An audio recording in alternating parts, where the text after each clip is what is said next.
So I was browsing across YouTube, as you can see.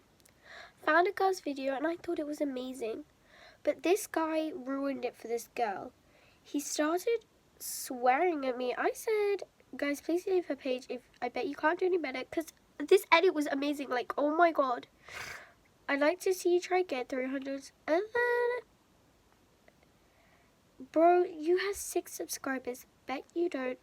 That was a bit that really, really hit me.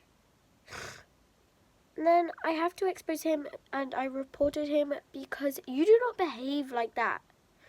No. So yeah.